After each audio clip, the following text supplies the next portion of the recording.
We're all feeling pretty helpless these days as we witness the horrors in Israel and Palestine and in Ukraine and in several other wars around the world. It's pretty obvious that the world's approach to warfare is simply not working and we need something new. Wouldn't it be nice if we didn't have to feel helpless? What if we actually had tools that could manage this? In today's episode, we're going to talk about how we could build stronger international systems to approach this in a way that individual countries cannot, so that humanity could actually have the tools to manage violent conflict instead of having to helplessly watch it. Let's dig in. Welcome to the Human Survival Podcast, where we aim for world cooperation on critical threats to humanity. To survive, we must see ourselves first as citizens of the human race. To thrive, we must protect what is beautiful about humanity. This show is offered by the Human Survival Project, a grassroots movement for citizens around the world to push for a redesigned and much stronger United Nations. Our global threats need global cooperation. This is urgent, so let's start. Hey everyone, just a quick message before we start. Those of you watching this on YouTube may notice that our guests were not recorded in very good quality. I made a mistake as I was recording. I hit the wrong button and I didn't do it right. So it's not up to my really high standards, but we're going to roll it with it anyway because it was an amazing conversation that I know that you'll learn from and enjoy. So here you go. Hi, friends. Welcome to the Human Survival Podcast. I'm Shelby Mertes. Thanks for joining us. So it's been a little while since I've seen you here on the show. And the reason is because I've been busy creating a new organization. This is not only a podcast and a YouTube channel. I and over 30 volunteers are helping to create the Human Survival Project, which is a global organization to rally citizens around the world, pushing for a redesigned and much stronger United Nations, so that humanity has the global tools it needs to deal with its global existential threats, like climate change, destruction of nature, pandemics, nuclear weapons, advancing technologies like artificial intelligence and synthetic biology, poverty and inequality, which gets in the way of solving our other threats, climate-driven migration. Basically, the whole global mess that nations are not equipped to handle. And so we have been doing an insane amount of work lately to launch this organization, including some social media, some website work, some creating videos to explain all these issues, and a ton of research and writing and analysis of the kind of policy proposals we want to offer the world and get people thinking about. So this enormous team doing amazing work is keeping me pretty busy. And so that's why I haven't been with you for a little bit. But soon, with their help, I hope to be creating episodes of this show much more regularly. So hang in there, look out for that. And of course, subscribe so you'll know when they come. So today's topic is a big one. I have a couple guests with me to talk about it who I'll introduce in a few minutes, but I first want to just talk for a few minutes and set up the topic and kind of frame this discussion. I, like everyone, am incredibly sad and hurt by what's happening in Israel and Gaza right now. It's just tragic, and I hate to even have to be here talking about it, but it's got to get talked about. So here we go. I think that we today are about to offer a unique perspective on this issue. Since October 7th, when the violence broke out there, I've been consuming, like everybody, so many articles, interviews, podcasts, trying to wrap my head around this and understand it better. And like everyone, just process what's happening here. And the ideas we're going to share today, I haven't heard anyone say in all this content I've consumed. Like, I really think we're offering something unique to the conversation. And I hope we push it forward and offer some new ideas for how the world can approach these issues. The Human Survival Project we're addressing issues of war and security as part of what we do because it's an existential threat. Part of the reason for that is that it consumes bandwidth and distracts everyone from all our other existential threats. So right now, we're going through this tragic time in Israel and Palestine where many thousands of people have died and many, many more are suffering. It is truly tragic. But on the other hand, I and this organization are trying to keep billions of people from dying and suffering due to the list of existential threats that I mentioned a moment ago. And so right now we've got an enormous amount of time and energy being spent on this conflict. Everyone's consumed by it. This is time and energy we're not spending on solving climate change, on preparing for future pandemics, solving nuclear weapons, etc. And so because it consumes so much bandwidth, it really is an existential threat. It's challenging right now in the world. Obviously, the sides fighting in this conflict right now are hurt and wounded and angry, and I empathize with everybody involved. And then that's happening outside of Israel. You've got people in a bunch of different countries taking different sides and sort of butting heads with each other about it. And some are supporting the Israel government, some are supporting the people of Palestine.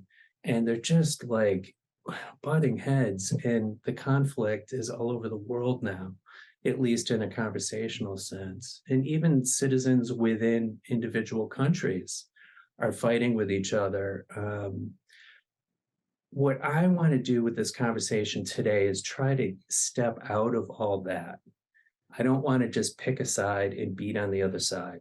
It's just not what I'm interested in doing, because I care about all the people there who are suffering. And I want to help everybody. And I just want to try to fix this. And so what I want to do with this conversation is not approach it like what I've been hearing elsewhere. Is like, what should Israel do? Or what should Hamas do? Or what should the United States do? Or, what should other Middle Eastern countries do? I want to say, what should the world do? What should humanity as a whole do in a situation like this? Especially if humanity was prepared with tools to address a conflict like this and to help it stop. So that's kind of the direction we're going to head with this conversation. The Human Survival Project, we are developing a lot of ideas about what a newer, redesigned, and much stronger United Nations would look like.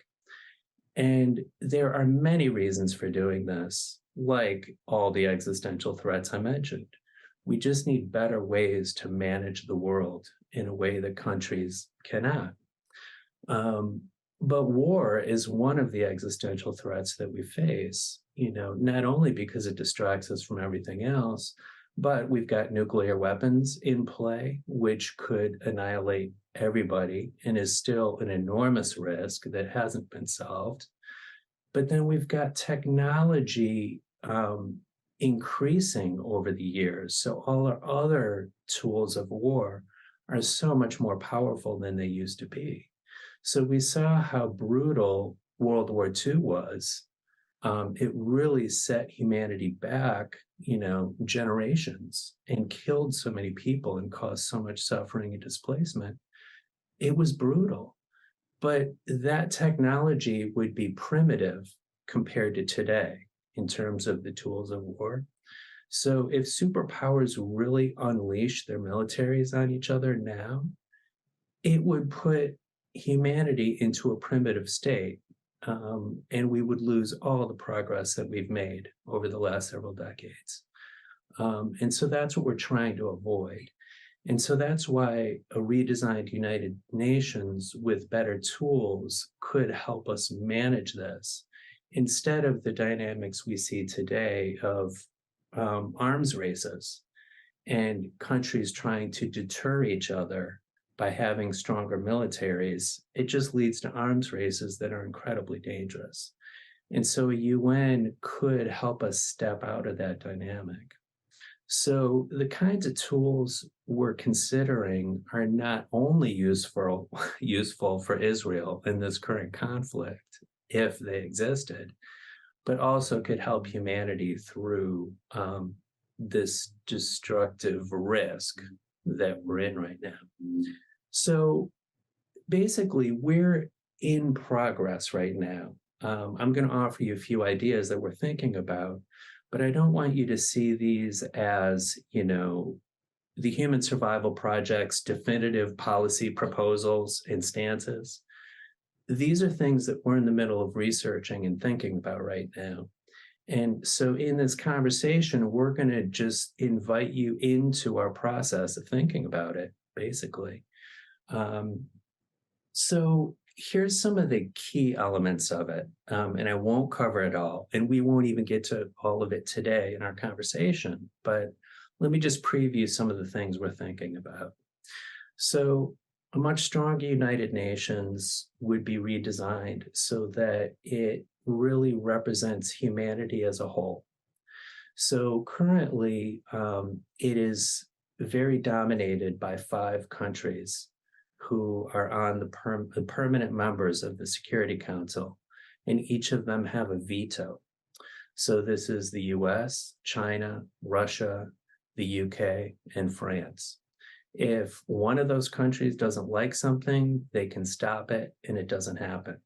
So this is a recipe for inaction. And so very little happens at the UN because these countries stand in the way. But it also leaves disproportionate power in the hands of those 5 countries. And so a UN that functions better would really have everyone in the world fairly represented there. And then with that, it would have more powers to do more things. So on the military front, we would have an international peacekeeping force that is much stronger than today's peacekeepers. Today's peacekeepers only get involved if a country invites them in and says, okay, come in and help us. And typically to enforce a treaty or agreement that has already been worked out between 2 parties. We propose a much stronger international force that would basically act like police for the world, and it would be much stronger than any individual country's military. So at the same time, we're ramping down every national government's military through a negotiated process where everyone is reducing their military, and the UN would be much stronger than any individual country. So that would mean that basically no country in the world is above the law. But then that international military would be enforcing rules. And so managing conflict would not be tied in with the national concerns and desires that it currently is by national government's military. It could be more neutral, more impartial, more representing basically representing what humanity as a whole needs and wants, rather than being used to jostle for influence and national gain. So it would be very based on rules, laws, and enforcements. And other enforcements would be in play too, in addition to military. So things like a well-organized economic sanctions regime, or a robust court system where people or countries could be taken to court to decide whether they've followed laws or not. So there would be other enforcements. And then one final thing we're thinking about on the military front is a situation where arms trade or supplying arms to a country only happens with United Nations approval. Because a historic problem, including now, is that sometimes a local conflict can become a proxy war where different sides come in and support two sides of that conflict. And so we've seen that in Yemen, Syria, all throughout the Cold War. This was the dynamic between the US and Soviet Union, where weapons get supplied to each side and it intensifies a conflict. And so basically the UN would say, no, that's not allowed.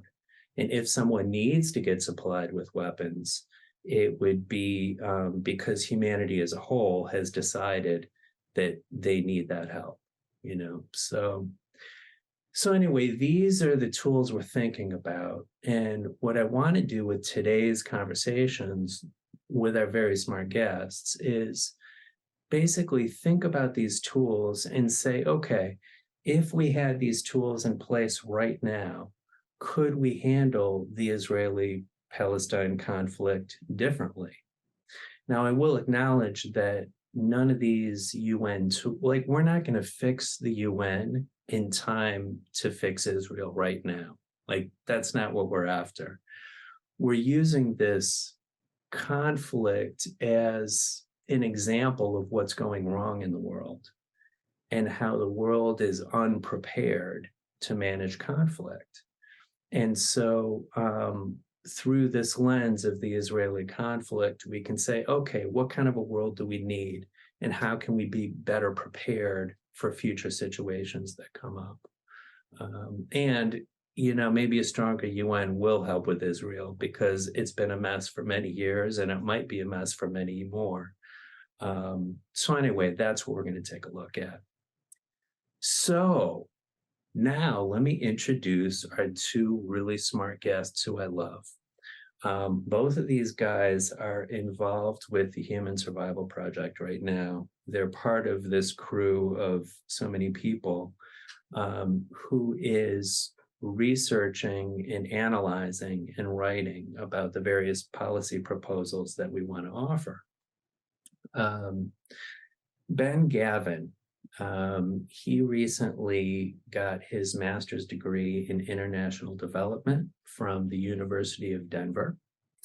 And then prior to that, he got 2 bachelor's degrees from Loyola University in Chicago in international studies and international business.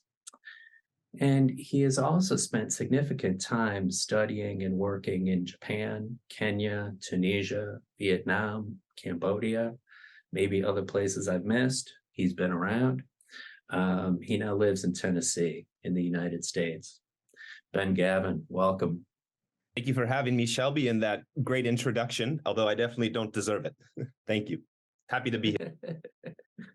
And Sarmad Wali Khan is with us.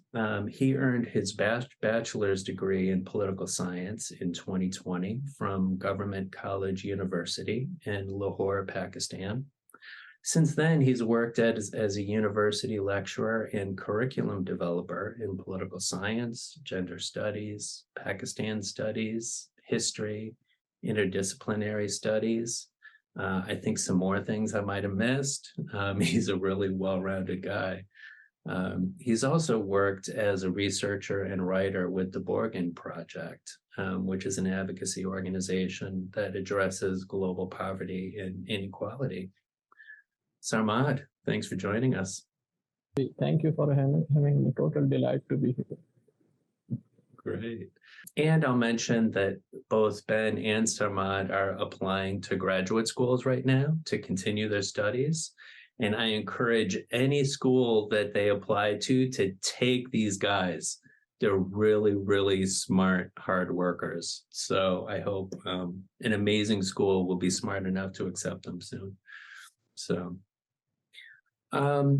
So both of you heard me just set up the topic and talk for a little bit and offer some ideas. I have, some maybe thought-provoking questions I can offer in a minute, but I want to just give you the floor to offer any reactions you might have, or just in general, any thoughts and feelings you're carrying these days, because I know that you also have been agonizing about this situation we're observing there. What's on your mind lately? Let's start with you, Sarmad. Lately, I have been observing this Israel and the conflict going on in Israel and Palestine. And it is quite mind-boggling, and at the same time, it is disturbing to witness that on a massive scale, things are happening. There are videos, there are images, and those people are being portrayed sometimes as animals and sometimes as savages and sometimes as children of evil. I mean, the propaganda is like painting them as non-humans totally. And the whole world is watching. We are watching it on our Instagram reels, we are watching it on our Facebook stories, on WhatsApp statuses, and still the whole world is, I mean, it's not trying to do anything. And we as global citizens feel that what we can do, and literally we can't do much rather than posting and reposting. So it is at the same time becomes quite depressing for an individual to enjoy little moments when you find an image of a baby just being, bombed inside in a hospital, and you see their like wounded bodies. It is totally disturbing. And when we see that the global institutions, or as far as the helplessness of the global institutions like United Nations, even not for, even for a ceasefire. I mean, many countries moved a resolution, and some of the superpowers, mainly United Nations, the United States, just vetoed that. I mean, these are some harsh truths and harsh facts that are just disturbing as global citizens. So, I mean, recently for the past few weeks, I mean, I'm not in a right state of mind. Neither are my friends, because whenever you open the social media or you watch news, it's disturbing that what can we do about it? So this is a depressing situation, I would say. Amid what you said, I'm really struck by the helplessness that so many of us feel. And that, we want to do something, so we're just posting and reposting on social media, which doesn't actually fix anything. And wouldn't it be nice if we had a better outlet for our citizenship and our desires, if we could actually be involved in a United Nations process that could actually do something? So, Ben, what are you thinking right now? Thank you, Sarmad. I think that was a really great introduction. I got to say, I feel a lot of the same way. I'll give some facts about Gaza right now. So the population is about 2.5 million people. It's an area about the size of New Jersey. Half of these people living in Gaza are children. So I'm sure you know this. It's surrounded by the sea and a separation wall. There's about 3 checkpoints in and out of Gaza, maybe a few more. All these checkpoints are shut down. So it's been called an open-air prison. You're bombing all these targets right now, yet people can't leave. In fact, we've seen a UN school be bombed. We've seen refugee camps be bombed. And to echo Sarmad's sentiment, one of the most obvious failures of the current United Nations is the veto power of the permanent 5 members on the Security Council. When it was created, we were in a post-World War II world. There's been so many things that have happened. It's been, 80 years since World War II? So, one could argue that we are living in a post-Cold War world or a post-9/11 world, but the fact that we're living in a, so to speak, immediate post-World War II world is just not relevant anymore. So the way the UN is currently set up, you have basically the winners of World War II that have an asymmetric amount of power in the world. So as Sarmad brought up, there was actually in the Security Council, they debated passing a resolution that would condemn the killing of civilians in Gaza and would also try to pause for humanitarian aid.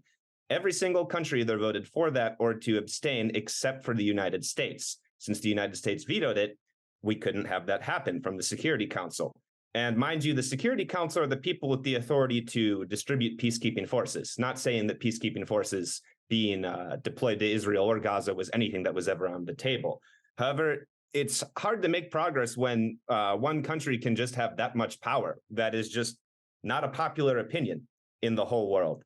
And in fact, there's adversaries on the Security Council, you know, the United States, Russia, China, UK, France, like those are kind of conflicting Cold War, entities. So, thank God right now we have a 4-hour pause for humanitarian aid to get in and out of Gaza. This is a recent development, but, it's not enough. There's still civilians being killed every day. And it's a start. We'll see where it develops. I know one thing that often gets talked about is are war crimes being committed? There's a lot of gray area here, and we can get into this more. There's essentially two written pieces that dictate the rules of war. That is the Geneva Convention. In fact, there's been 4 Geneva Conventions. We can get into that later. And there's also the Rome Statute. But Israel, the United States, China, Russia are not signed on to that. We can get into that more later. So it feels very helpless of what we can do as an international community. We do have somewhat of a responsibility to respect state sovereignty, but it's kind of hard and frustrating to just sit here and, see a government do something so unpopular in the world that results in, unfortunately, the death of a lot of civilians and especially children. Of course, I have to condemn Hamas. Of course, what they did was evil. In 2006, Hamas gained control of Gaza. They're not as popular there. They've refused to hold elections since 2006. So it's quite a sticky scenario, but ultimately the people paying the price of the civilians and especially children of Gaza. So that's where we're at. We can talk about the rules of warfare later, but one thing I'll say is, where we failed is we've outlawed chemical weapons. That's done. There's been still scenarios where it's been used in modern history. We can talk about Iraq. We can talk about Syria. I think the thing that gets brought up a lot is the use of white phosphorus bombs. Are they chemical weapons? There's some gray area there. There's some debate on that. And, we've seen strong evidence of this being used in Gaza. And we've also seen strong evidence of this being used in Ukraine by Russian forces. So as it stands, we do have pieces of, so to speak, legislation that govern the rules of war. Everybody in the UN, all 193 nations in the UN have signed off on the current Geneva Convention. But, we look around, actually, the UN will say in 2016 was the highest amount of global conflicts we've had in the last 30 years. In fact, the amount of violent conflicts is increasing in the world. So we're failing. It's better than nothing that we have these two pieces of, so to speak, legislation or guidelines for the rules of warfare, but it hasn't been enough. We've had violence increase in the world. So we can get into this more later, but it's just what we currently have is not enough. That's what I'll conclude with for now. Thank you. This issue of war crimes and what's allowed under international law, for me, it feels like international law is maybe useful as an expression of values, but it's not much more than that.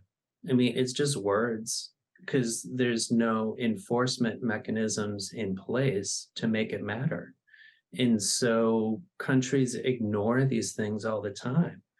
And so currently, I've heard these discussion and debates about,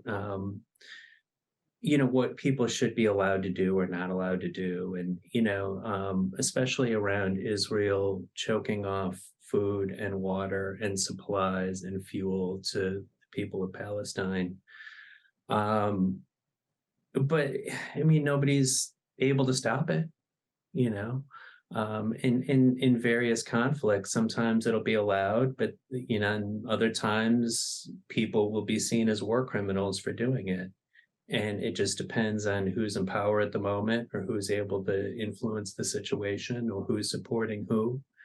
And wouldn't it be nice if we had a world set up where we just had clear laws, like this is what you're allowed to do and what you're not allowed to do.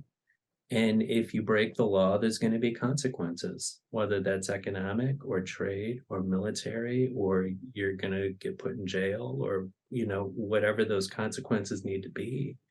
But that would be a sensible world based on world policy, you know? That's what I'm hoping for. But, if we went in that direction, then, I mean, let's consider what would be those tools that the world could use. I don't want to simply bash on Israel about that, because they have their own safety concerns and their own wounds and their own, thing they're going through. But I don't know, if we had an international military, for instance, what I'm thinking is, okay, if Hamas needs to be neutralized in some fashion to provide more safety for Israel, could we have an international force do that instead? That could be more neutral, more impartial. Something I worry about right now is that Israel might completely overdo it. Some argue that they are already. And it's hard for them to make rational decisions when they're so wounded and hurt and angry, and emotions are running so strong. It's just psychologically not a situation for calm, rational decision making. And so, I worry that Israel is just going to overdo it. And then you're going to have another generation of Palestinians that wants to destroy Israel because they've overdone it and they've killed so many people and they made them homeless and denied them food. And even Palestinians that were more easygoing will be pretty angry after this. And, it doesn't quite solve the problem when countries are just acting out of retribution and anger. And so if we had an international force that could step in and handle some of that, it might be more measured, might be more sensible, might be more strategic. Instead of leveling a whole country, it would be more of a policing operation where we're going to send some people in there, we're going to investigate, we're going to round up some people who need to be put in jail. That's the approach rather than just level a place. So I guess, sorry to interrupt, Shelby. I guess we are jumping a little ahead with the military force right now. Maybe, of course, if there is an international body and it is a redesigned or reformed UN and it has an international force, but we cannot use force all the time except for special circumstances for a ceasefire. Yeah. But eventually, after that, we have to work on arbitration and mediation measures, that how this conflict is going to be resolved.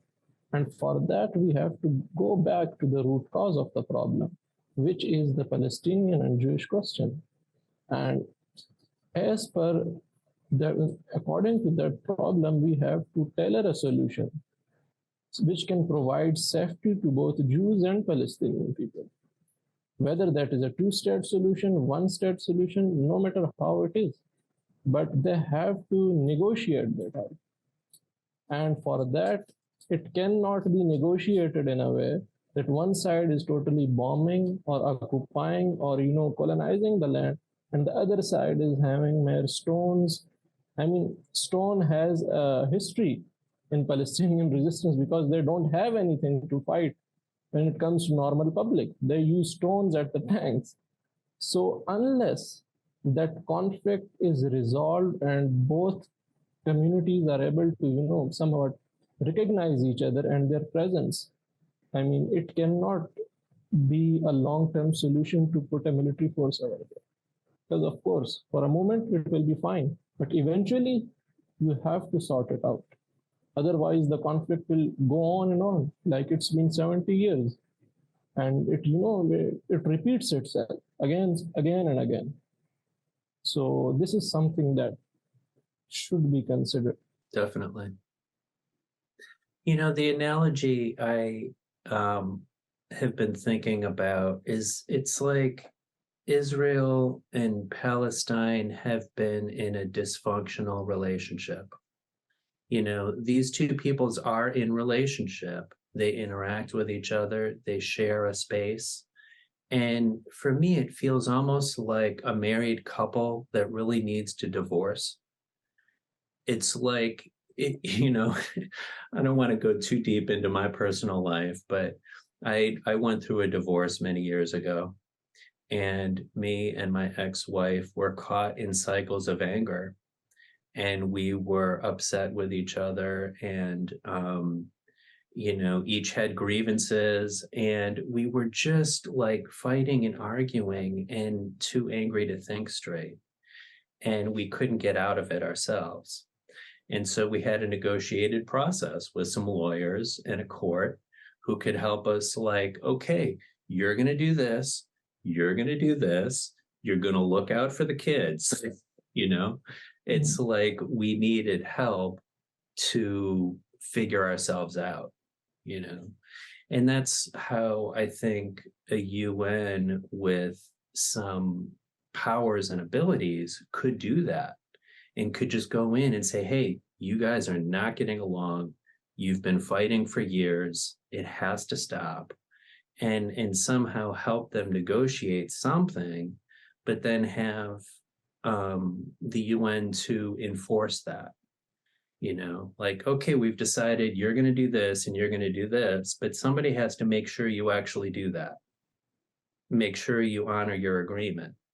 And right now, we just don't have the tools for that.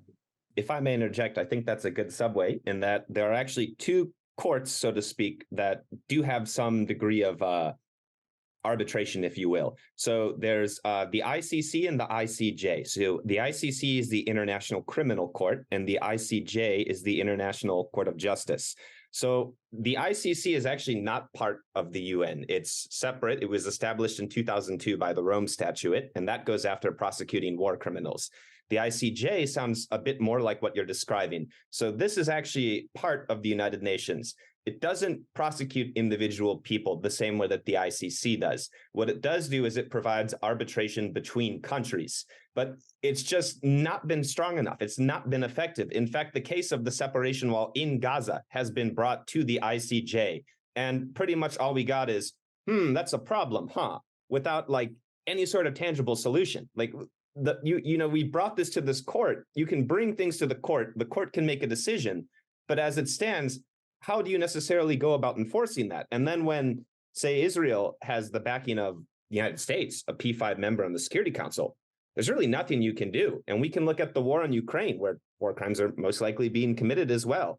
You really can't do anything on the internet with our current system because Russia is a P5 member. So as long as P5, we talk about the dangers of proxy wars between global hegemons, and that's kind of what our system is designed to do right now. When you have, is the UK, France still a hegemon? Who knows? But, Russia, China, USA, definitely still hegemons.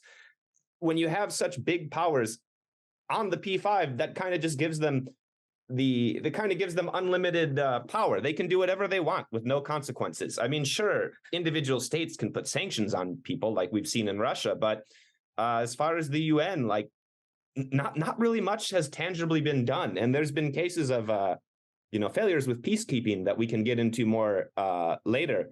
But my point is the current bodies that we have for arbitration clearly are ineffective. I agree to that, Ben, that whatever you have said about ICC and ICJ, these international courts are unable to, I'm not pretty sure, but if I am wrong, please correct me, that their decisions are usually not binding upon certain countries, and they can just get away with it sometimes. And some countries are not even trialed. For example, if there are some cases on United States on, abusing certain human rights in Latin America, but those cases have not been decided upon or something like that. And at the same time, the P5 situation suggests that it is somewhat like a global system made by the victors of World War II, and they act as an oligarchy to control the world affairs in their favor. So At the top, at United Nations, we have a governing system which is totally undemocratic. And the beneficiaries of that undemocratic system are those countries like United States who claims to be the harbinger of liberalism and democracy. Can you see the contradiction here? At home and overall in Iraq, in Syria, in Egypt, and in Libya, what United States says? It says we are the promoters of democracy. But at UN, it benefits from a system of a veto system which is totally non-democratic. So see the irony here. I mean, and this is the reason that we have to democratize our world institutions so that they can have more legitimacy and so that they do not remain in a paralysis in which they are right now. In the absence of that international system, so many countries expect the United States to be the world's police, and provide protection because it has the world's strongest military, by far stronger than any other country, and it has military bases all around the world. And people have, the U.S. has often wanted to play that role, and others have wanted them to, but then you don't have an impartial enforcement of anything because it's so wrapped up in the United States, what it sees as its national interests. Yeah. So so it'll be flip-floppy. Sometimes Americans will say, oh yeah, we want to go do the right thing and help this country.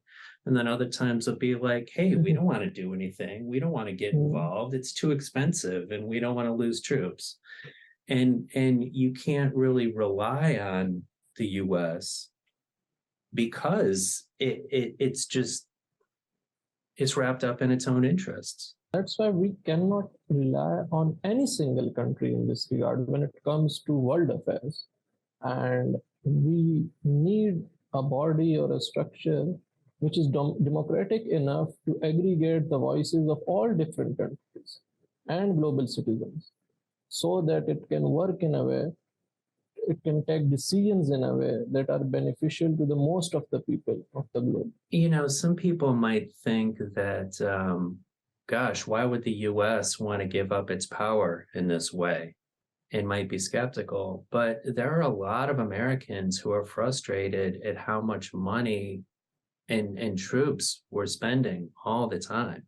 I mean, there's been a strong wing of people within the US wanting to reduce military spending and be like, hey, why are we handling all this for everybody? Like, we can't afford it. Whether we can afford it or not, we can disagree, but there are a lot of people who are wanting to pull back on US military. So something has to fill that void. If the US just pulls back and then, I don't know, everybody fights with each other to fill in that power vacuum, you need something to fill that. That's an international system to take it over. So,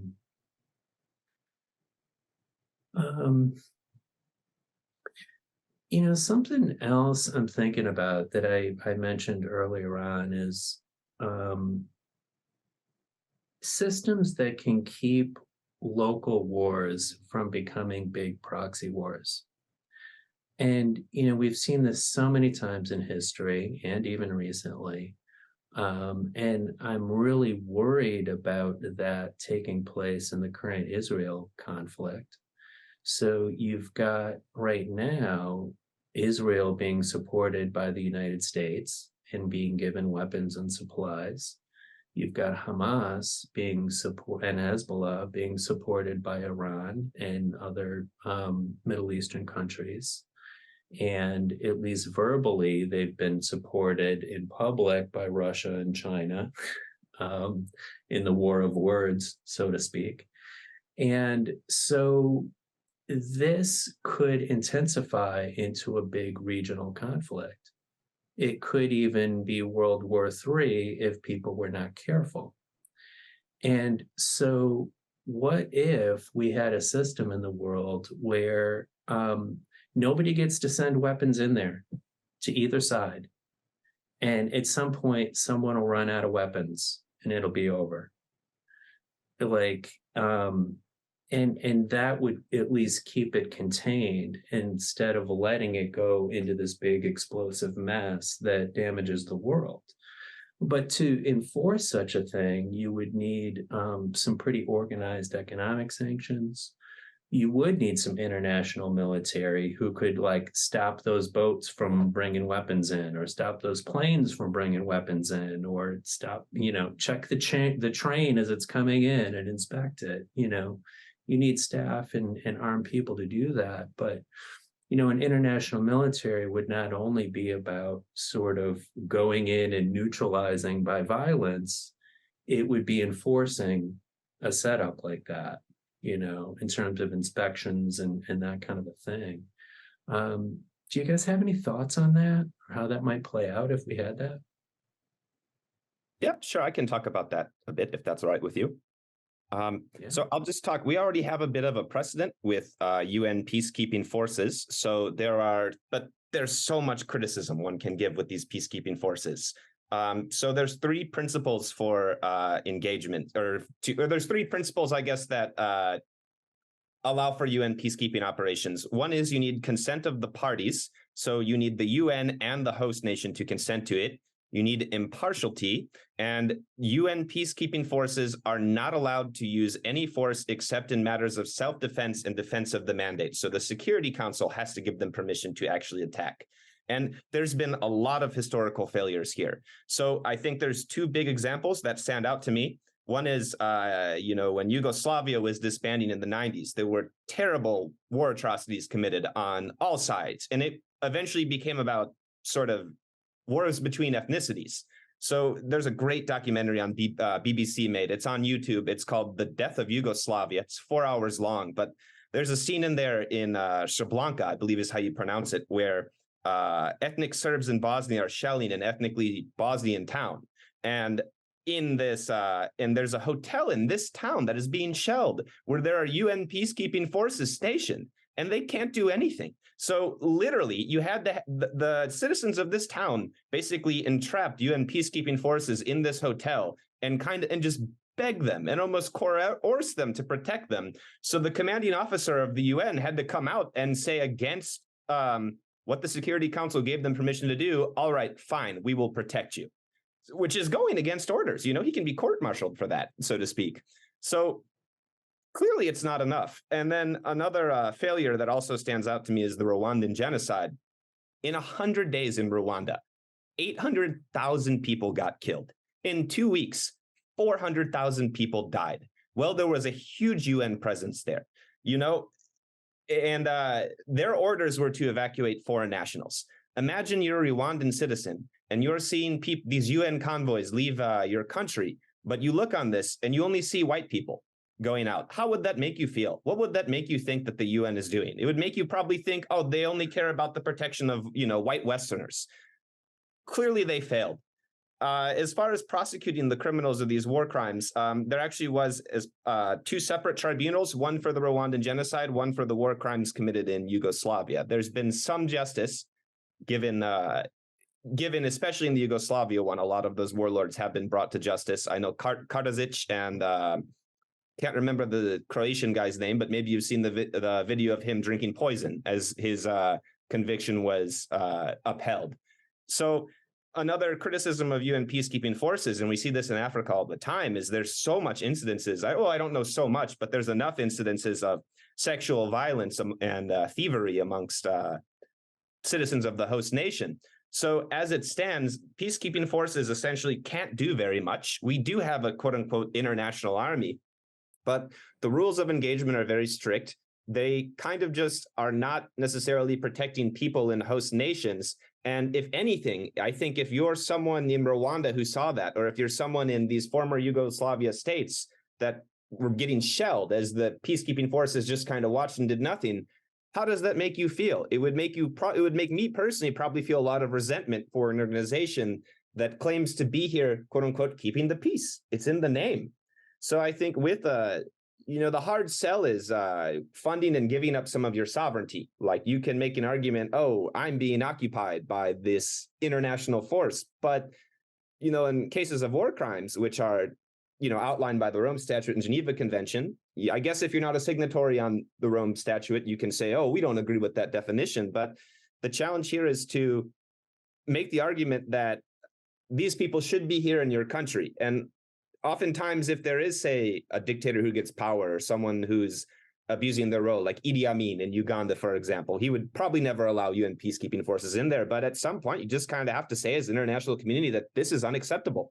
We agree that this is genocide. We agree that this is a crime against humanity.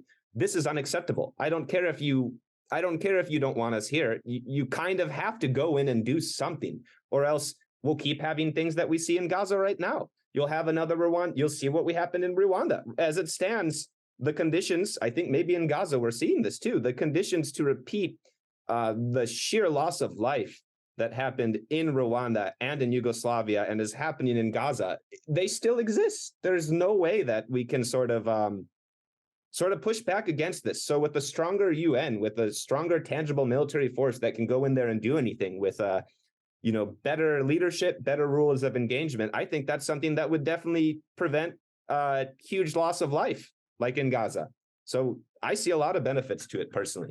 It seems to me incredibly beneficial if the world community was willing to step in difficult situations and just kind of go in and take charge and try to resolve things. It obviously will always be messy, but something that pushes me in this favor is that the world affairs situation right now is unstable and seems to be getting worse. There's just more conflict between superpowers and everybody else. But also, we're facing a future of climate change, water shortages, resource scarcity that could drive a lot of conflict. And this is just the way the planet is going, because we're burning up the planet and we're destroying nature. So as people are hungry, they can't get the resources they need, they can't get the water they need, countries could fight with each other, or countries could have civil wars and sort of internal conflicts over this stuff. And if we don't have a world system that can manage this kind of violence and reduce it, like, we're just going to see violence break out so much more in so many more places, enough that it could really be destabilizing for the world, or at least for the world economy.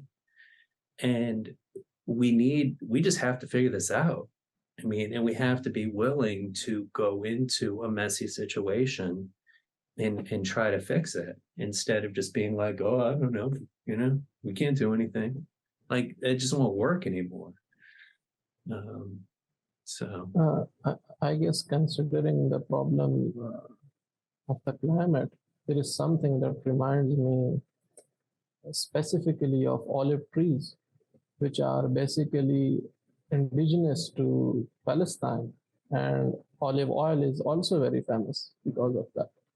And there are some olive trees in Palestine, and there are fields and farmers that have been there for like hundreds and hundreds of years.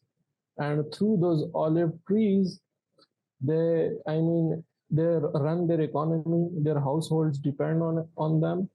And at the same time, the olive tree has been a metaphor of resistance among many poets in Palestine, especially like the famous Palestinian poet Mahmoud Darwish.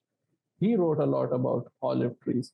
And it reminds me of a recent incident that happened in connection to that. I'm trying to connect it to the climate change and climate threats, which is that during this conflict, even the Israeli settlers, civilian settlers who are armed along with their military, have marched on the fields of Palestinian farmers, and they have even recently they shot a boy named Bilal Saleh, who was a Palestinian farmer just collecting olives from the tree, and he was shot by a Jewish settler, a Zionist settler who was a civilian, but he wanted to evacuate them out of their property. And in this tragic moment, from this event, it can be deduced that at the same time, where there are human casualties, at the same time, there are casualties related to climate, related to plantations, related to the 100-year-old trees too, which might have been, a fodder for the coming generations. I mean, a huge part of their economy and household depends on that. So the conflicts like these are not only destructive for the nature, for the food chain, but at the same time, they are destroying human lives.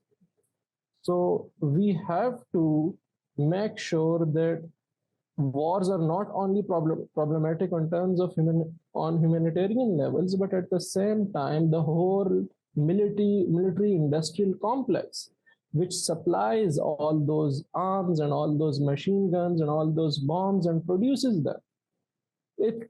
Such a military complex thrives on different wars in the world. If there are no wars, I mean, their arms business is not going to run. And I guess this is something which is rarely explored, which is that how much of a carbon footprint global militaries and their military industrial complexes have on the environment. For example, US has the largest military in the entire world. Similarly, China has a huge military. I mean, do we have any study around that what is the carbon footprint of these militaries? I mean, they are consuming heavy metals, using heavy metals, heavy fuels to make armaments, to make jets, to make planes, to make ships. And I mean, it's humongous. So I think when in some sort of a international or empowered United Nations nation is created, then what we will also need something for global peace is to slowly disarm, the way it happened in terms of, SALT 1 and SALT 2 between Russia and USA. They, slowly disarmed their nuclear weapons and nuclear arsenals. In the same way, that should also be applied to other military production and consumption. Because otherwise, we are going to live in that prisoner's dilemma, because in which one state tries to, stack the pile up and the other follows. And it is not good and not sustainable, neither for world peace nor for our environment. Yeah. That's a terrific point you make about needing to gradually disarm our militaries around the world. And what it makes me think about is efforts to avoid the proliferation of nuclear weapons around the world. And so I've heard about arrangements that the United States made with certain countries that wanted nuclear weapons. And they said, no, don't get nuclear weapons. We will protect you. Like, we will have an alliance. We will look out for you if you get attacked. You don't need them. We got you. Right? And that is a helpful dynamic in some ways, but we see the problems of the United States being the world police. And so, but you would have a similar thing if we had that United Nations capable of managing conflict, so that the US, Russia, China, other countries could reduce their military, but feel a sense of safety, because there is some force in the world that can come in and protect them if they get attacked. And so right now, we're still caught in these arms races that people support because they feel safer. Like, oh, the other guy has more weapons than me. I need more weapons to protect myself against them. But then they do the same. They say, oh, well, now you have more weapons. Now I need more weapons to protect against you. And it doesn't get anywhere. And so I hear a lot of people just sort of in a vague way saying, oh yeah, countries should just give it up. They should just stop the weapons, just stop being bad, But I don't think they can get out of that arms race without some international layer to provide protection. Because who's going to unilaterally disarm and then feel unsafe against the other side? I don't see any other way to break out of that. I think that's a very good point. And, we kind of need the urgency on this. So if I may go off of that, the largest amount of nuclear weapons that actually existed in the world was about 60,000. That is an absurd amount of nuclear weapons. That could probably blow up every single planet in our solar system, including Pluto. So now it's about 30,000. The US and Russia are the ones that had most of the nuclear weapons supply. There was a treaty called New START. And it's great. Both sides have done a good job of reducing nuclear weapons as it stands. However, it's still enough to just blow up the world 20, 30 times over. So Hiroshima and Nagasaki, the nuclear bombs that were dropped on them, about 70,000 casualties came immediately from that. And then even more from the after effects of, say, burns and radiation. I don't know if that statistic actually is included in the 70,000 in about each city that were killed. But current atomic bombs, they are just so much more powerful than the ones dropped on Hiroshima and Nagasaki. I've been to both cities. You can still go there. If an atomic bomb was dropped on, say, Manhattan today, that would just be gone. All of New York and its surrounding area would be gone.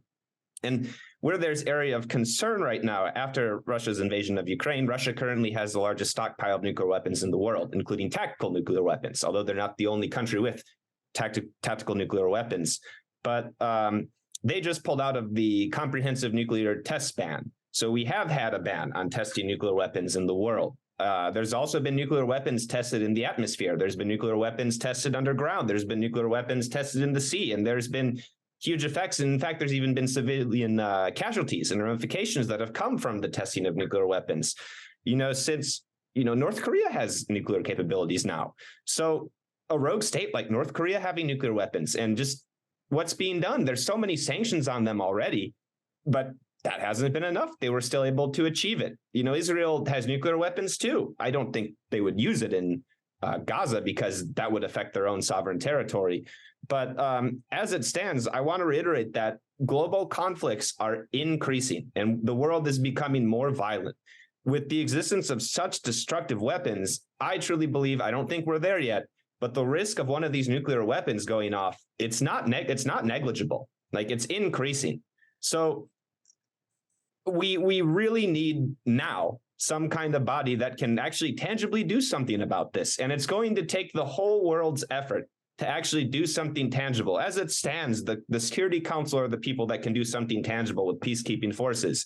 We can go to the GA and the UN and write a resolution condemning North Korea or Iran getting nuclear weapons all we want. But ultimately, that's nothing more than a strongly worded letter. So really, with this new UN, you need peacekeeping forces. I think there's two things. You need peacekeeping forces that have more room to operate, that are more strictly controlled. There's more, there's tighter watch on the troops involved to prevent sex crimes or, invading homes. And you need, one of the proposals of the Human Survival Project has potentially been for the UN to have a stockpile of nuclear weapons as a measure of deterrence, which is one option we could do. But we need this now, a system that's tangible to stop nations from nuclear proliferation, because we failed. I think North Korea is the most immediate example of this. And who knows what will happen as global conflicts increase. And especially with, we pulled out of the Iran nuclear deal, and Iran sponsors Hamas. So what is their response going to be as Israel increases their violence? Lebanon's had some Israeli bombardments into their own territory. What does that mean for the region? We talk about increasing this conflict worldwide. We're at huge risk right now of making this conflict spread out. And the current bodies that we have, it's clearly not working to me. So this is why we need this now. So what you said, Bennett, is it reminds me of something, and that is that currently we have at international level a global crisis of trust between global citizens and the global institutions. And by that I mean is that with this Israeli-Palestinian conflict, or some might say we should call it occupation. During this crisis, what has happened is that the world is becoming more polarized between the West supporting Israel and the second or so-called third world supporting the Palestinian cause, even if not physically or materially, even morally. So this suggests that there is a huge portion of world population which is not trusting the Bretton Woods institutions or the Western Europe and North American-led world order. And that world order includes United Nations and global governing system. So in order for something to happen, something good to happen, you have to make sure that all, or at least majority of the nations in the world have a trust in your system. Because unless those countries don't trust your system, they are not going to be part of it. They are not going to trust any decisions that that system initiates. So for that, it is necessary that you have to win the trust of those nations. And you cannot do that by exposing yourself and behaving contradictory in a way. For example, the whole Western Europe, France, UK, and America, Canada, these countries have been exposed in a bad way. And that is that, okay, fine, whatever happens, media has been in frenzy. Do you condemn Hamas? Do you condemn Hamas? Do you condemn Hamas? Okay, fine, we all do condemn Hamas. But this is not the question. The point is, Hamas is only operating through Gaza territory. Okay, fine, you are bombing Gaza territory because they, sent missiles from that territory on Israel. But what about West Bank? West Bank is a region which is divided into three further regions. One is 20% of it is controlled by Palestinian Authority.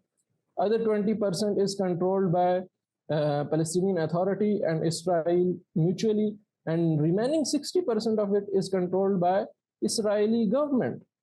And there is no Hamas there. I mean, there is no Hamas. There are no terrorist organizations in West Bank. Why is that being bombed? And at the same time, countries like United States are still signing, funding bills like $3.4 billion aid was given to Israel recently.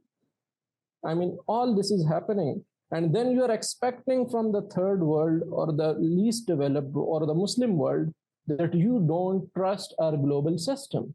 I mean, why would they?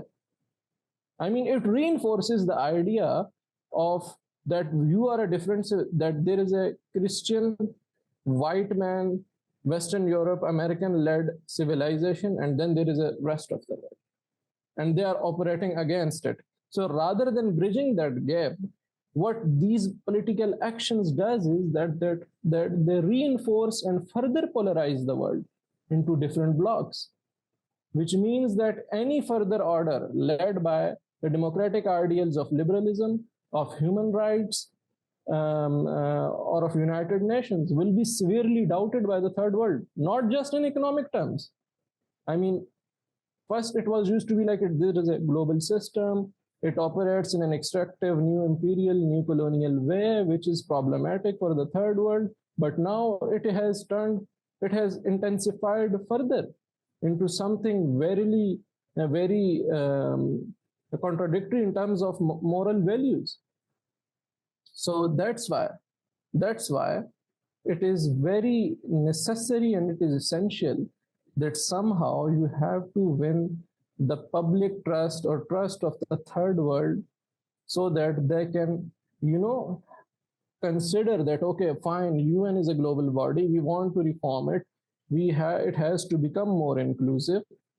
But if they don't trust that organization, they will say, okay, fine, the American and Europeans have invented another way to dominate us or, to pursue their own interests. So you have to win that public opinion. And one promising thing in this regard that has happened is that many people in the Western Europe and in America and throughout the world have come up in support of Palestinian people. Because I guess it is not the binary of right or wrong. It is much, because right and wrong are sometimes relative, but it is much more of a boundary of oppressed and oppressor. And because one is more powerful and the other is not, even if we subtract the Hamas out of it, I mean, Palestinian kids, they deserve a chance at life. So, given all these things, I think that it's before moving on to all these proposals, we have to generate some sort of a public opinion about an international body that they can trust, and then talk about reforming it. So this is what I think might be helpful. Yeah. Well, and I don't want to, well, I don't know, maybe I do want to promote the Human Survival Project, but for such a change to take place, it has to happen at the level of citizens around the world. Because the way things are politically constructed right now, those wealthier Western powers don't feel like they have to change because they believe that the current system has been working for them, and they can look around and say, hey, see how much money we have, see how much access to cool goods we have and our standard of life, and we're in charge of things and it feels good. But I think people in those countries fail to realize the level of risk that we're under right now. And we're about to get clobbered by the climate change and nature and pandemics and nuclear weapons and migration. We could have over 1 billion people on the move because of, their environment being destroyed or violent conflict. So if we don't manage those, even those wealthier countries will suffer pretty soon.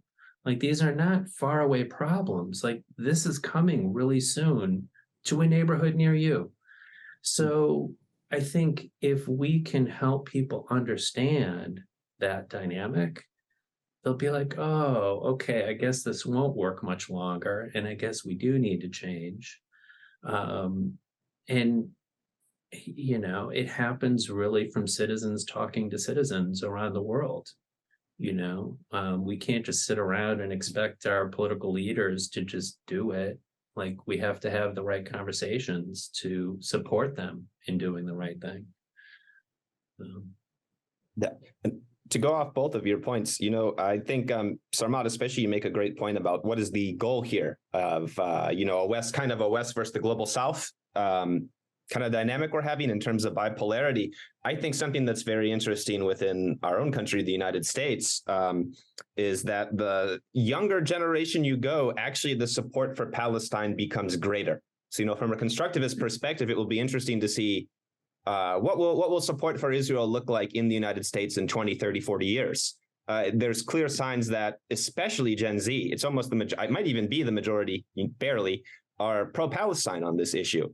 But again, it's really hard to look at just the horrific things that is going on in Gaza, with the asymmetric response right now to what's happening. But, as far as going after criminals, war criminals, so to speak, the body that does that is the International Criminal Court. And I want to just reiterate how ineffective that it's been.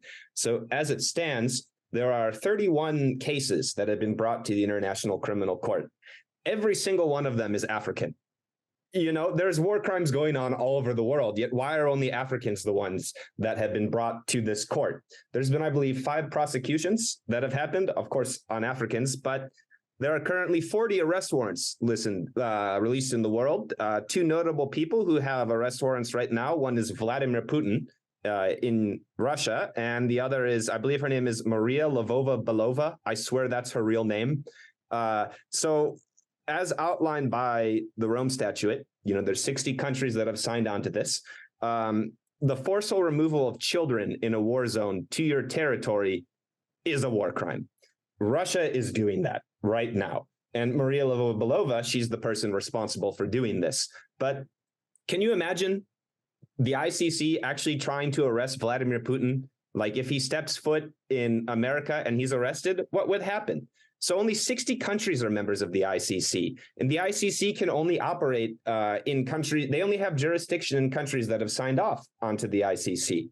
And in fact, when they've gone after, rightfully so, countries that are possibly committing war crimes or crimes against humanity, we've seen evidence of countries just pulling out of the agreement. So Burundi in 2017 is an example of this. There was political violence in Burundi. The ICC started to go after the leader of Burundi, I forget his name at that time, and he just in 2017 pulled out of the ICC. Guess they can't do anything now. We look at Duterte in the Philippines when he had, he's adamantly gone after drug dealers to the point to where you just straight up get the death penalty if you're a drug dealer. I think maybe on a personal opinion, that's a bit much and might violate human rights. But when he faced criticism from the ICC, he just pulled out of it. So the current system for going after and holding people accountable for war crimes, like, can you imagine if the ICC issued an arrest warrant for Netanyahu? I mean, it's meaningless. They're not a signatory on that. And in fact, another organization responsible with going after and enforcing the rules of war is the International Red Cross / Red Crescent / I forget the Jewish ones, Red Star of David. Maybe that's not right, but they have no military. They have no power. It's laughable. It's like the General Assembly version of a police force. You can't really do anything. So, this issue of a bipolar world with West versus Global South, there's nobody to hold anybody accountable. And when people have been held accountable, it's only been African leaders. Or, I mean, I think Putin and Maria Lvova-Belova deserve these arrest warrants, but can you imagine an arrest warrant being issued for Bush for Abu Ghraib during the Iraq War? I can't. So the only people that are currently being held accountable are non-Westerners. Whereas I think that you could make a strong case that people responsible for the Iraq War should be brought to something like the ICC in The Hague. So with this new governing body, clearly it's asymmetric. The current system is asymmetric, where if I'm someone from the Global South, why would I have faith in the current institutions that we have? All of the evidence shows me that these Western-dominated IGOs, intergovernmental organizations, they failed my countries. They failed the Global South. So when we're reimagining a UN, Sarmad, you say it's undemocratic, and I would agree with that point. You need to have more voices from the Global South and former countries that were colonized. They have to equally have the same share of power and representation in this new UN governing body, or else the current systems will just allow for more and more violence to escalate. And as if you illustrated, Shelby, we don't have time to be focusing on man-made war. Climate change is so dire right now. Migration as a consequence of climate change. Tuvalu is, I'm sorry to jump all over, but Tuvalu in the Pacific Island is a Pacific island, and it's hardly above sea level. If sea levels consistently keep rising, this country may not exist. In fact, Australia has already accepted refugees from Tuvalu. So we have so many existential threats to humanity, aside from war, that we have to be focusing on. We just don't have time for this. We need this now. We need governing bodies. We need an intergovernmental organization that truly has equal representation and the same kind of symmetric power and ability to tangibly do something for the Global South. We need them to have the same amount of tangible power as the West right now. And that is currently, I think, the biggest area in which we are failing, and the biggest driving area of what is causing the current UN to fail. A moment ago, you were describing the international court as, not all the countries are in on it. Not all the countries have signed those agreements. And you can extend that across most of what the United Nations does. It's I don't know, I'd say overprotecting national sovereignty. And it's just saying, like, okay, you can sign on to this treaty or not. It's voluntary. It's rare for a treaty to have every country in the world sign it and agree to it. And so that's not a system for vigorous action in the world. That's just a voluntary system where everybody gets to do whatever they want. And that's not going to solve our existential threats. If we have to just beg and plead and hope that enough people sign a treaty, that's not going to get enforced anyway. And so this is the paradigm shift that we need in the world, where we are like, everybody's in on it. Okay, this applies to everybody. We're going to make decisions. It's going to apply to everybody. No one is above the law. It's fair, it's equal. Everybody plays ball. But the conflicts between countries, which are real and have to be managed, they would be contained within a political process, so that countries are not trying to beat on each other with weapons or dominate each other in other ways. There's a place where you go where we're all going to talk about it, and we're going to be civilized adults. And that's how we're going to work out our disagreements. But without such a thing, everybody just resorts to violence or economic pressure or other forms of domination to try to get what they want, because we don't have a system that applies to everybody. And if I may add one more thing, I just want for clarification right now. I think a term that, now that it's on my mind, is collective punishment, that has consistently been brought up with Gaza. Destroying homes, and Gaza really is the poster child for where collective punishment is happening. As outlined in collective punishment, destroying homes, that is collective punishment. So hors de combat, I believe is how you pronounce it. It's a French term. It means non-combatant. So before World War II, this is before the 1949 Geneva Convention. There's been, again, 4 Geneva Conventions. When you hear the Geneva Convention, people refer to the 1949 one. The original one originates from, as I'm sure everybody listening to this knows, is the Second Italian War of Independence in 1959. And in fact, the author of the first Geneva Convention, Henri Dunant, I think is his name, is actually the first recipient of the Nobel Peace Prize with another person. But collective punishment has been going on since Israel's inception, because they've been destroying Palestinian homes. And when you turn off water, you turn off electricity, that is collective punishment. When you force people into a separation wall where they can't leave and they're arbitrarily harassed, that's collective punishment. It is just so textbook. And you have the Israeli ambassador go on the news in the UK and say, oh, no, it's not collective punishment because it's our own citizens. We can do whatever we want to them. I think, my goodness, do you treat these people as humans, or do you think of them as animals? And, there's evidence that perhaps this particular ambassador might not really truly feel that these people are deserved of human dignity. So the fact that we have such rules existing, yet no one's following it, means we're failing. And so another example I can give is, we used to, like the unspoken rules of baseball, people parachuting.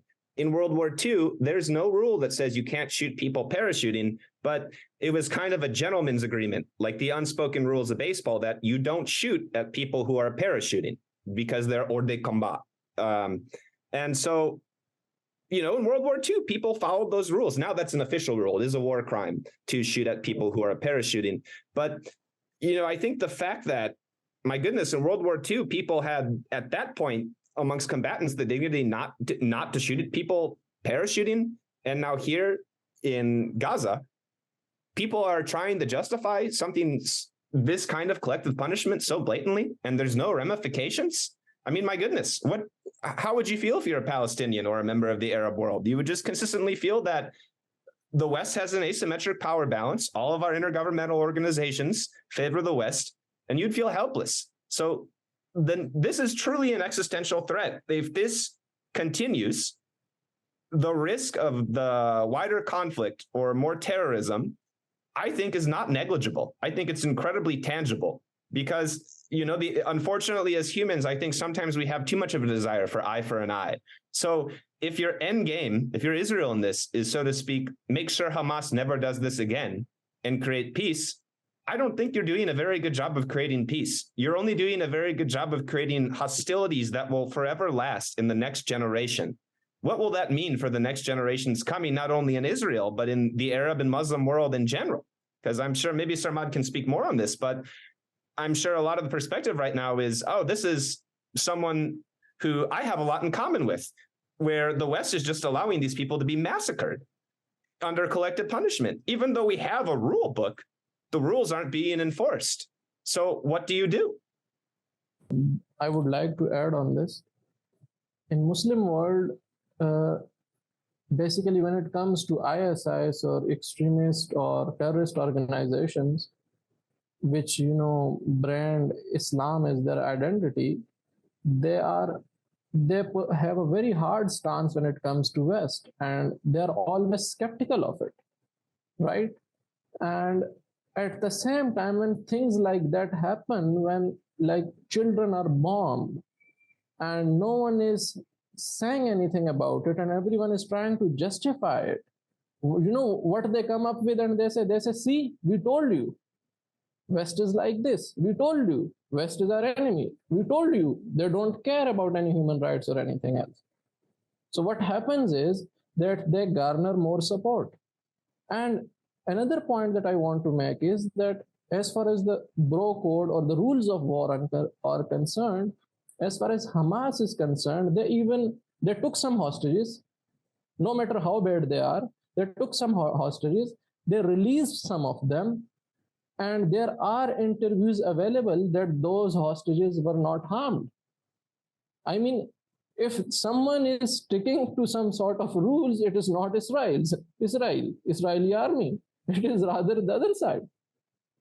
And it is not, I'm not a fan of Hamas or a supporter of Hamas, but I am saying whatever they did was evil, but at the same time, they are at least showing some sort of dignity when it comes to hostages. And at the same time, what will happen? For example, imagine a scenario in which Israel wipes out all the West Bank, all the Palestinian population, takes control of all the territory. What is going to happen?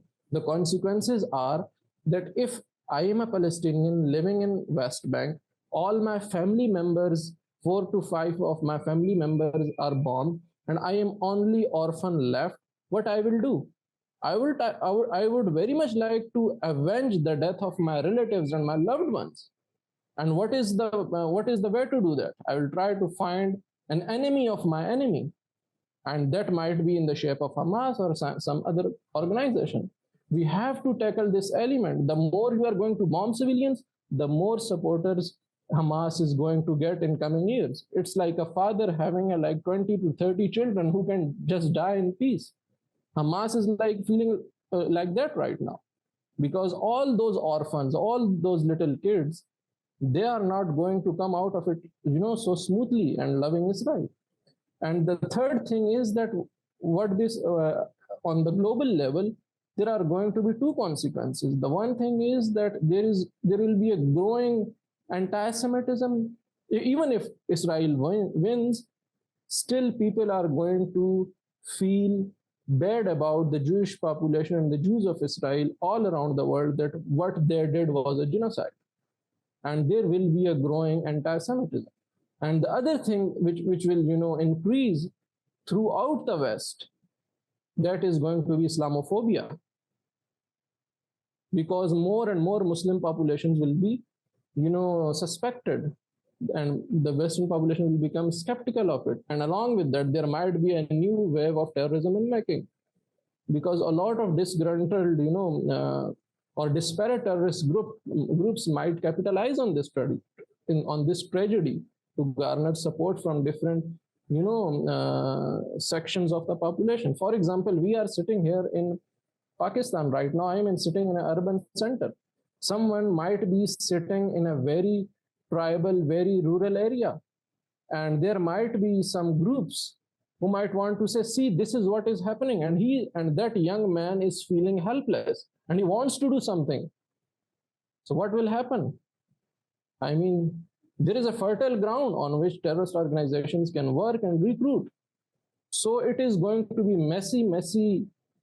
There are going to be messy consequences. So we have to be very careful about, even if Israel wins, it is not going to be an easy situation for the world for the incoming decades. So it must be tackled very with caution for the West too. If there are going to be, if this conflict generates a lot of migrants, where those people are going, you have to accommodate them somewhere.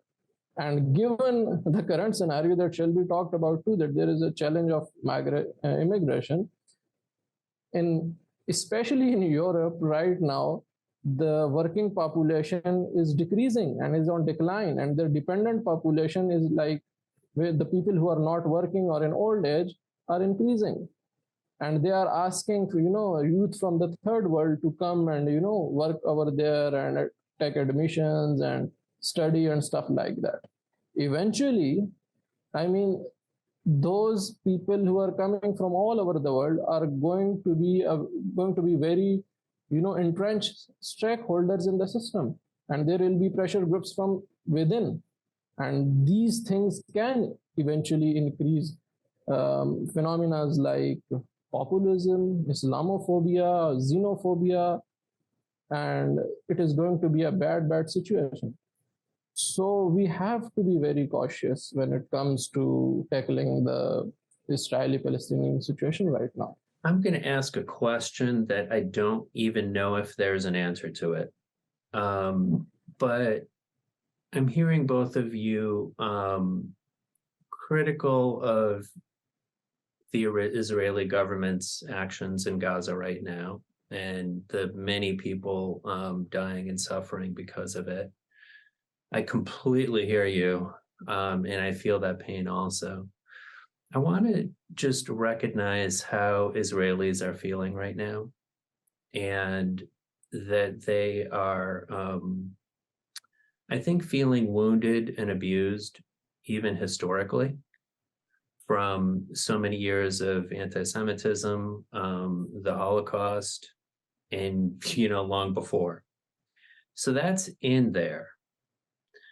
They're also feeling a current need for safety.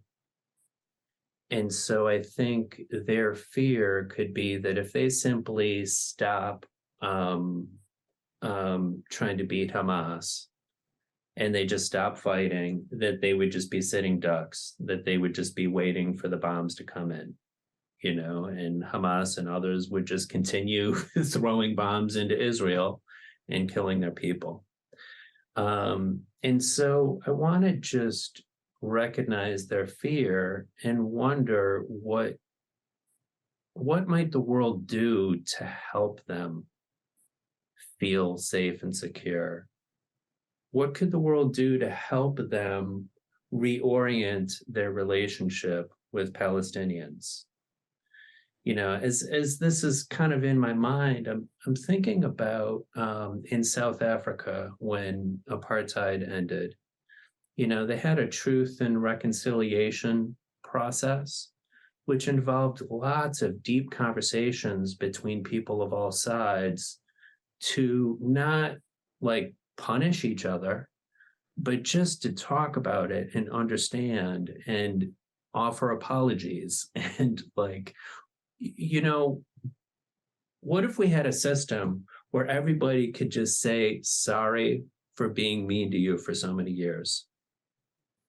There's been so much horrendous behavior on all sides in this place. What if there could be a process for just saying sorry? We want to be in a different relationship with you now. But they might not, in this current situation, be able to just generate that themselves. They're not feeling loving and agreeable right now. But maybe with outside help, they could make a different relationship somehow. So I don't know if there's an answer, but I offer it to the world to think about. I don't have an exact answer, but I have a few comments to make that sometimes when it comes to suffering or victimhood, of course, Jews were a victim. They were victims of Holocaust. But historically, there has been an anti-Semitism existing in the Western world. I mean, when Reconquista happened, when the Muslims or Arabs were expelled out of the span, and Europeans started to they reconquered the span, what they did was they expelled Jews from that very area. When then it comes to World War I and II, again, Holocaust happened, the worst genocide. And Jews were, they were all over the world in the West, but they were, exterminated. And after that, even from 1950s onwards, in the coming decades, even Edward Said, the guy who wrote Orientalism, even he mentions that before Muslims were stereotyped in Oriental forms, the Jews were also stereotyped, and there was a growing anti-Semitism in the Western world. So what the West did was that it, rather than, if they had felt guilt after the World War II, they should have given them a home within the Europe, because Europe victimized Jews. They killed them, they exterminated them. But they went on to Palestine in the Middle East and carved out a land for them. And not only they just, gave them that land, but kept that, conflict between those two communities. Even when in 1923, the Balfour Agreement happened, it was written that Jews will be given the homeland, but they will not, show any prejudice towards non-Jewish population of that region. But over time, this has not been the case. We have 6 Days War, we have like Arab-Israel wars. And what happened is that Israel has been trying to expand its boundaries, not recognizing the Palestinian people and their right to their land. And when you don't have, the situation is that Palestinians who have lost their loved ones, their family members, and they're totally orphaned as a nation, what they believe is that, okay, fine, if there is a boy, there is a guy who would say, okay, I have given my 3 sons to this battle, I will give 1 more even, because there is nothing more. We just don't want mere life. They say we want a life with dignity. And it reminds me of that sentence from Ocean Vuong, which is that I can bear any pain as long as it has meaning. And meaning is to have a dignified life, to have my own home, not being invaded by anyone, not my farm, my private property, my olive trees, not being invaded by the third party. And this right, I think every human being should have this right to live on his land according to his values. The same right which Jews have, which Palestinians have, and which the Muslims or non-Muslims or atheists or whatever you are, just by being virtue of human being, you have that. And along with that, there is another thing that I want to say is that the whole idea of anti-Zionism, not anti-Zionism, of Zionism that's supporting the Zionist idea, what happens is that the whole West is right now, even in terms of world leaders, has become a Zionist because they are supporting a Zionist government in Israel. And by that, the whole idea of Zionism is that Jews are not safe. Safe from what? It means they are not safe to live in Western Europe or America. So what you did was that you gave them a country in Palestine or Middle East so that they can be safe. And right now, what is the whole idea is that Jews are not safe in the Middle East. That's why we all need to protect them over there. That's why we will give them aid, we will supply them arms, we will supply them all those other things. And I think that this idea of Zionism, that Jews are not safe, is anti-Semitic in its own nature, because it is telling that somehow implicitly we cannot live with Jews. They are unsafe because we hate them. So it means, and to reiterate, as far as the immigration was concerned, Muslims and Jews have historically lived in peace. When they were expelled from Spain, they went on to Ottoman Empire, they were welcome. When they were after Holocaust, when they went as immigrants, immigration was always open in Palestine. They lived side by side. But what has happened eventually is that by the creation of that colonizing or apartheid state and supporting it, under the garb of Zionism has created a lot of problems. And that's why there is a whole Orthodox Jewish community which says that, yes, we are not Zionist. We are against the apartheid regime of Israel. So I think that every life matters, and it is not like if someone is Palestinian, his pain is less. I mean, they have suffered for 70, 80 years under occupation, and their rights have been violated by the Israeli army. But what Israel is having right now is having, testing the dose of his own medicine. What they have been doing over the 70 years, what Hamas did on 7th October was a reaction. I mean, whenever a terrorist group tries to become violent, is that they want to be heard. They want to cry out loud because there is no other option.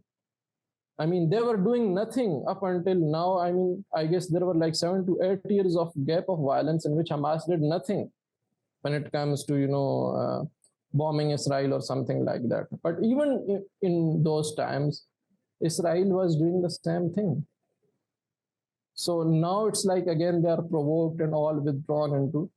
So the situation is becoming intensified, and there are no winners. I mean, there are no winners out of this war. No winners. It will be a collective failure of world leaders, of champions of human rights, of the Muslim world, of the Arab world, of the Western world. It's a collective failure, and it's not about religion or ethnicity or race or something. It's like collective failure on the basis of human principles. I mean, there is no principle in the world that can justify that killing of kids, bombing hospitals or churches is justified in any way, no matter what. I think you're right that this is a collective failure of everybody, and I wish I had better answers. Yeah. I mean, that's just the kind of thought and feeling I'm stuck with, is that I just have to watch this horrific thing play out, and nobody knows what to do, and everybody's stuck, and we don't have any tools to stop it. And I don't know, I feel really sad.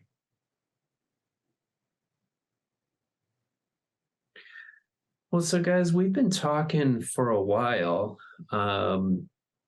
sort of exploring how a better world system could help this problem and warfare generally.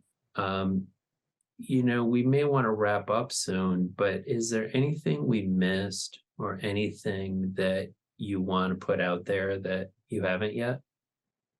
Maybe discuss a little briefly that given the current scenario where United Nations is not powerful enough, we don't have a world government or a world military to intervene, is there some sort of a possible solution on part of our, ourselves, rather than sharing social media and, things like that? Is there something that we can do or force our governments to do that can somehow, mediate the effects of this ongoing crisis? I'm just wondering. It's a great question, Sarmad. It feels, as a citizen of the West, they say what's frustrating being an American is on this issue, both parties have unwavering support for Israel, no strings attached. In fact, what is appalling to me is Biden wanted $14 billion initial dollars to give to Israel. I think he got $3 to $4 billion they're sending, but yeah. That's an absurd amount to me.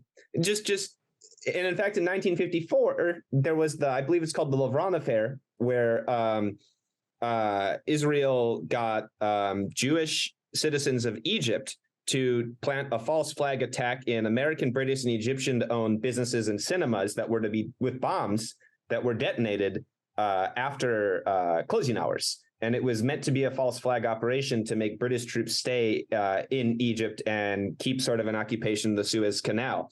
So what's frustrating to me is like, why does my government support them at all costs when historically they tried to harm Americans? They tried to harm American interests. Imagine if another country did that. I mean, obviously, World War II is. I mean, the 50s is different, but we fought Germany in World War II. It's different, but this is the same government, that did that to us. Why? Why do we accept this from Israel? To me, and yeah, I think another ramification of this. I wish the same amount could have been sent to or could be utilized to mediate this crisis or to solve the problems. I mean, rather than selling it, giving it to them and saying them, okay, go fight with them.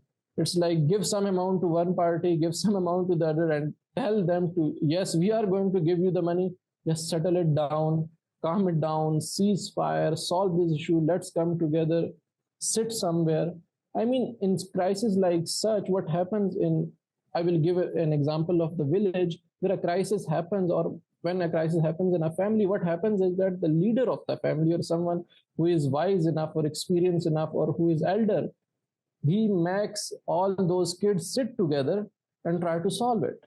I mean, in such a scenario, world powers world superpowers like America, China, Russia, all they need to, sit together in consensus and put pressure on both the parties so that they can sit together, sort it out, find a solution.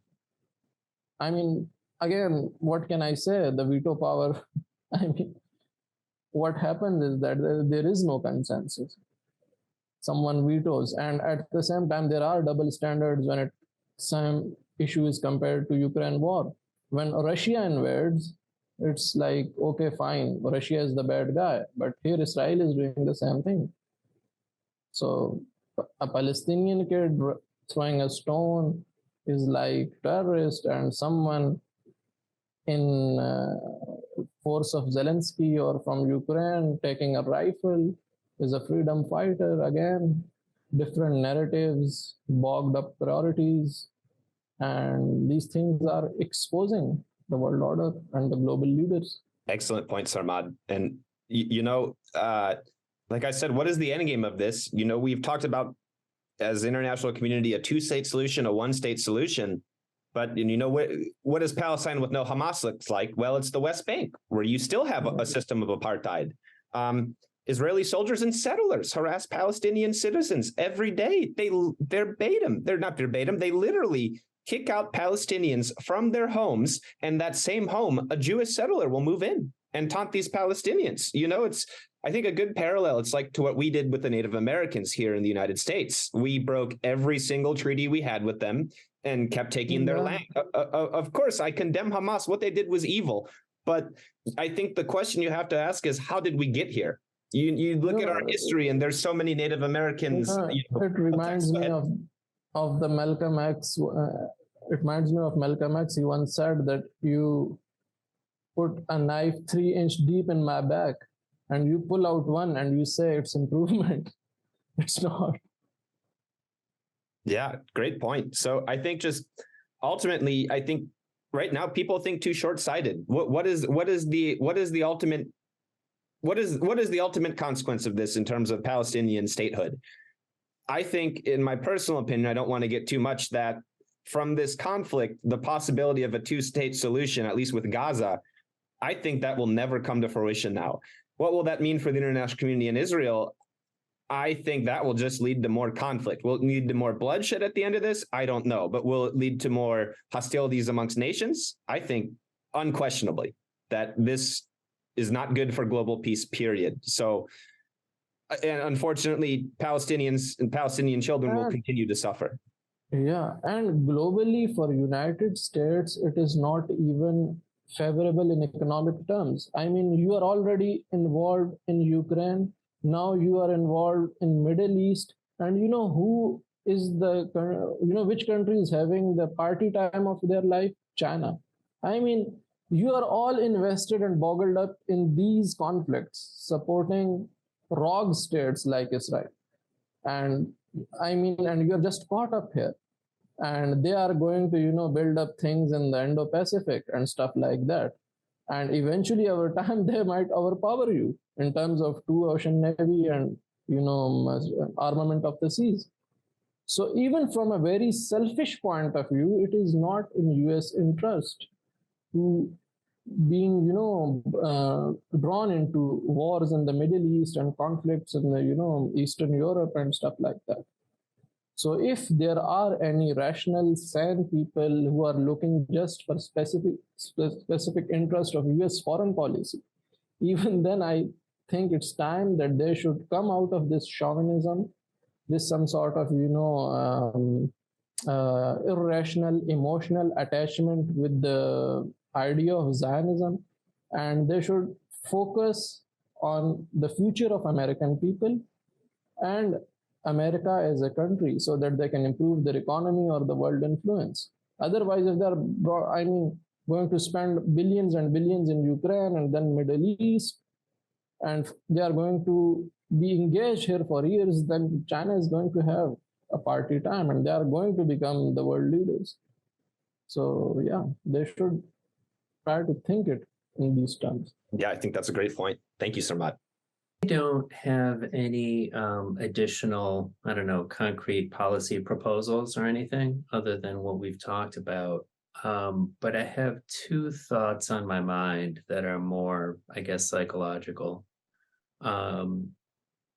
One is that humans seem to have this ingrained tendency to view things as us versus them. And people break into two opposing camps and fight each other, whether that's Israel and Palestine, whether that's liberals versus conservatives, Democrats versus Republicans, US versus China. It's all the same dynamic that humans do. I don't know why. It probably has deep evolutionary roots. Our ancestors fought against each other and it worked somehow. But now in our world with so many threats, it just doesn't work anymore. And so I would just urge everyone in their life and in their own mind to just be aware of that and resist it any way you can. Like if there's any way you can just not take sides and do battle, that's progress. Because we have to stop doing that or else we're all going to sink ourselves. The other idea I have is sort of a metaphor, maybe finishing where we started about our many existential threats in the world. This whole situation feels to me like there's two people on a beach arguing with each other and fighting, and there's a tidal wave coming that is about to destroy them, and they don't even see the tidal wave because they're too busy arguing. And they have to wake up and see the tidal wave and take shelter, because that's the situation of the world that we're in. And if we don't learn to keep our eye on the big problems amid all this stuff that happens in the world, we're going to go down. Civilization will end if we can't keep our eye on the ball and keep working on that. And so I would just suggest to anyone listening that you keep reminding all the people around you about how important our existential threats are and that we got to stay focused on them or else. So that's where I'm at. So we've talked for a while and I think we should wrap up. My brain's getting tired because you guys are smart and you give good ideas and you make my brain work. I love it. So thank you both so much for this conversation today. Thank you for all your great work with the Human Survival Project. I'm grateful for both of you. Thank you. Thank you so much for having us, Shelby. Thank you, Shelby. Listeners, I'm grateful for you too. Thank you for joining us. If these ideas interest you, if you want to know more about the Human Survival Project, go to our website, www.thehumansurvivalproject.org. And while you're there, I suggest go and get yourself on our email list. We will start putting out email newsletters more regularly soon, and that's a great way to just keep tabs of what's happening with this organization as we build it and grow over time. So please stay in touch. I would love to build a relationship with you in that way. All right. Thank you so much. Have an amazing day.